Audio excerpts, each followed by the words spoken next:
दोस्तों, हरियाणा के विभिन्न तकनीकी शिक्षण संस्थानों के लिए जिन बच्चों ने अपना पॉलिटेक्निक डिप्लोमा का फॉर्म फिल कर दिया है और साथ ही में जिन बच्चों ने अपना रैंक कार्ड व्यू कर लिया है, रैंक कार्ड व्यू करने के बाद अपनी काउंसलिंग की फ़ीस जो बच्चे फिल कर चुके हैं, उन बच्चों के लिए 11 सितंबर से जो बच्चे 10th पास हैं,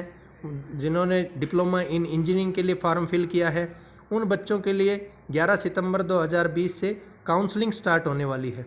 काउंसलिंग का मतलब है कि उन बच्चों को अपनी स्ट्रीम भरनी है, अपनी ब्रांच भरनी है कि कौन सी ब्रांच में वो एडमिशन लेना चाहते हैं, कौन सी ट्रेड में वो एडमिशन लेना चाहते हैं। साथ ही में अपना कॉलेज फिल करना है कि कौन से कॉलेज में उन बच्चों को एडमिशन लेना है। तो ये सब चीज़ें करने के लिए उन बच्चों को कुछ डॉक्यूमेंट्स की ज़रूरत पड़ेगी जो कि ऑनलाइन अपलोड होंगे। काउंसलिंग के दौरान कुछ डॉक्यूमेंट्स ऑनलाइन अपलोड होंगे। तो वो ऑनलाइन डॉक्यूमेंट किस प्रकार के रहेंगे, कौन कौन से डॉक्यूमेंट आपको अपलोड करने हैं, तो उन डॉक्यूमेंट्स के बारे में आज आपको मैं जानकारी देने वाला हूँ। जो बच्चे हरियाणा के बाहर से हैं उन बच्चों को किसी डॉक्यूमेंट की आवश्यकता नहीं है। मीन्स वो बच्चे जनरल में काउंट होंगे, वो बच्चे किसी भी तरह का जो रिलैक्सेशन है वो नहीं ले रहे हैं, वो किसी भी तरह का बेनिफिट नहीं ले रहे हैं, इसलिए उनको किसी भी प्रकार के डॉक्यूमेंट की आवश्यकता नहीं है। वो डायरेक्टली अपनी जो काउंसलिंग के दौरान ट्रेड और ब्रांच भरनी है तो वो अपनी ब्रांच फिल करें और डायरेक्टली काउंसलिंग कर सकते हैं। जो बच्चे हरियाणा के हैं और जो बच्चे हरियाणा के हैं उन बच्चों ने अपनी 10वीं और 12वीं हरियाणा के बाहर के स्कूल से की है। जैसे फॉर एग्जांपल कोई बच्चा हरियाणा का निवासी है और हरियाणा का निवासी बच्चा दिल्ली में पढ़ता था या फिर राजस्थान में पढ़ता था या हिमाचल में पढ़ता था, तो उन बच्चों को हरियाणा रेजिडेंस का मतलब है हरियाणा डोमिसाइल, उस सर्टिफिकेट की आवश्यकता है। चाहे वो बच्चा 10वीं का है या 12वीं का जब बच्चा होगा तो 12वीं के दौरान जो डिप्लोमा इन लेटरल एंट्री के अकॉर्डिंग वो अपना फॉर्म फिल करेगा तो उस बच्चे के लिए, या जो बच्चा ITI किया हुआ है और ITI उसने हरियाणा से बाहर से की है तो उस बच्चे के लिए भी ये सेम टर्म्स एंड कंडीशंस रहेंगी कि हरियाणा रेजिडेंस जो है डोमिसाइल है उसकी ज़रूरत पड़ेगी। जो बच्चे हरियाणा के निवासी हैं और जिन बच्चों ने हरियाणा के स्कूलों से ही अपनी 10वीं, अपनी 12वीं या अपनी ITI की है तो उन बच्चों के लिए डोमिसाइल सर्टिफिकेट की आवश्यकता नहीं है, यानी हरियाणा रेजिडेंस सर्टिफिकेट की आवश्यकता नहीं है।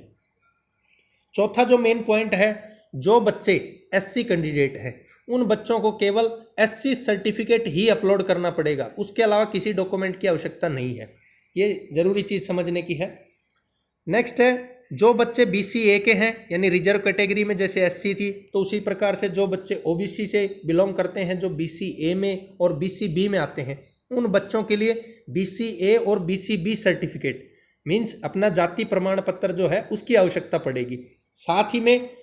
इनकम सर्टिफिकेट, अगर इनकम सर्टिफिकेट ना हो उन बच्चों के पास में तो एफिडेविट की ज़रूरत पड़ेगी। एफिडेविट जो है वो अपने कोर्ट में जाएं नज़दीकी और वहाँ से स्टाम्प पेपर पे नोटरी करवाएं कि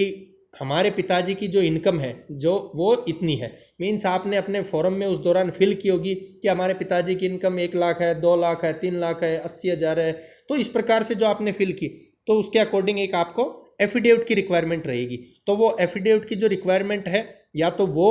या जिन बच्चों के पास इनकम का सर्टिफिकेट है वो इनकम का सर्टिफिकेट अपना लगाएं। इनकम का सर्टिफिकेट फरवरी 2020 से पहले का नहीं होना चाहिए, वो मान्य नहीं होगा, वो अमान्य होगा। इसके अलावा जो भी आपके डॉक्यूमेंट अबव, चाहे वो BCA BCB का सर्टिफिकेट हो, चाहे SC का सर्टिफिकेट हो, या फिर आपके पास दूसरे जो भी कोई सर्टिफिकेट है जैसे हरियाणा रेजिडेंस का है, डोमिसाइल, वो कोई भी सर्टिफिकेट आपका कितने भी साल पुराना हो वो चल जाएगा, लेकिन जो इनकम का सर्टिफिकेट है वो फरवरी 2020 के बाद का ही होना चाहिए। जिन बच्चों ने अपना फॉर्म EWS यानी इकोनॉमिक वीकर सेक्शन से भरा था, या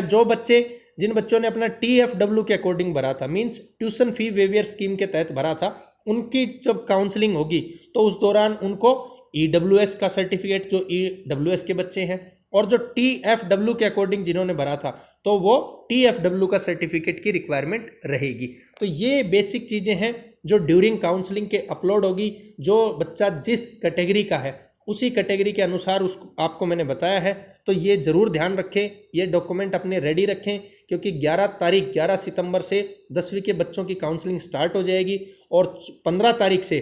जो बच्चे 12वीं के हैं उनकी काउंसलिंग, 12वीं और ITI पास, वोकेशनल पास, जो बच्चे हैं या पुराने डिप्लोमा होल्डर हैं और जो सेकेंड ईयर में डिप्लोमा में एडमिशन ले रहे हैं उन बच्चों के लिए ये सभी डॉक्यूमेंट्स की रिक्वायरमेंट रहेगी। 10वीं के लिए भी यही इसी प्रकार से और 12वीं के लिए भी इसी प्रकार से, क्योंकि ये डॉक्यूमेंट काउंसलिंग के दौरान अपलोड होंगे, तो ध्यान रखें इसका विशेष रूप से।